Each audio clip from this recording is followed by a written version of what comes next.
Na-instructan ako ng ating Pangulo na magtungo sa Pampanga. Kasi kahapon nandun si Secretary Vince and I believe he's still there right now kasi they're taking the lead doon sa clearing ng rescue and clearing. Pero alam naman natin na may humanitarian side yung ganito ng mga trahedya. We will make sure na ang instruction ng Pangulo, mga workers kasi to at sa unang talaan namin, hindi sila lahat taga Pampanga, may mga taga San Jose del Monte, may mga taga Bulacan, pero nasa amin sila ngayon. The local government of Angeles set up a health center. Nandun sila pansamantalang namamalagi. Sisiguraduhin natin na bago sila umuwi sa kanilang mga probinsya, ay may financial assistance sila. At least ito yung mga survivors.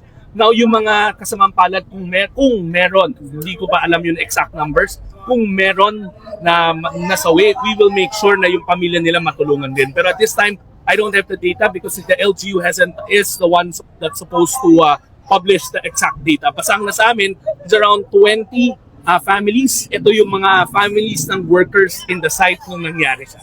So ano exactly yung makukuha na assistance ng mga namatayan and then yung mga nag-survive? Well, una-una, yung cash relief assistance kasi ng AIX, kinagamit namin yan. So 10,000 yan kaagad.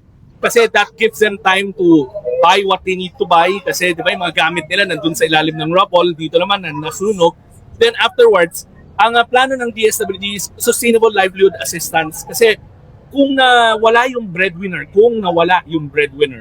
I have to qualify that kasi wala pa yung data sa akin, we will make sure na yung pamilya na naiwan, meron silang pagkakakitaan. So that's a sustainable livelihood program namin. Pero on top of that, meron din tayong burial assistance at medical assistance. Standard operating procedure naman yun ng departamento. Kaya ako papunta ngayon doon to make sure na nagagawa lahat yan.